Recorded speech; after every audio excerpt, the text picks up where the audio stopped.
name's Tim Cooper. Welcome to my quick golf tips for this week. We're going to be covering short game. So we're going to be looking at two different types of pitching shots that you're going to come across when you're out on the golf course. So as you can clearly see, bunker in front of me, I'm going to try and play what I call a pitch and run. Some people describe it as a chip and run.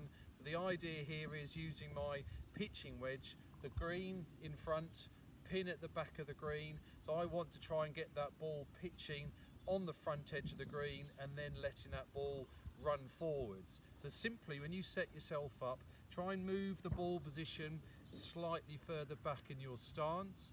Have a little bit of weight on your front foot. So I like to try and really feel I've got 70% my weight on my left side, and then I'm going to push my hands forward. So with that pitching wedge, by pushing the hands forward, you're reducing the loft on the golf club to give you the run on that ball. So once that ball pitches over this bunker, lands on the front of the green, it's then going to release and run down towards that target. So let's set ourselves up to play that first shot.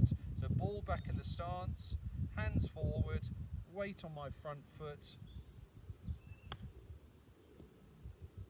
And that was a lovely shot there. All right, pitched it into the front edge of the green, and then that ball has rolled down to that target. Second shot we're now faced with is similar situation as you can see here, but this time the flag is much closer to me. So I don't want the ball to run as far once it pitches on that green. So simply in your setup position, let's set this one up.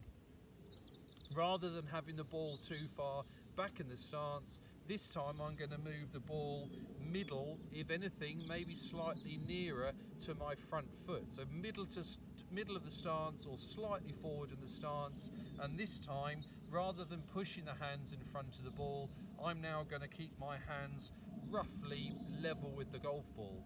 Still a little bit of weight on that left side, but that little change in ball position, that little change in your angle of your club face will still give you the lift, but without all of that run when it pitches on the green. So let's give that second shot a go. So again, set myself up, keep to those 2 or 3 setup points. And a lot more height on that golf ball, a much softer landing golf shot. So that ball is pitched on the green, and then rather than running straight through and off towards the back like we did on that first one, it's more of a pitching shot rather than a chip and run. So keep to that principle of thinking about how you're going to position your ball, how you're going to position your hands. You can use the same club and you can get 2 completely different results.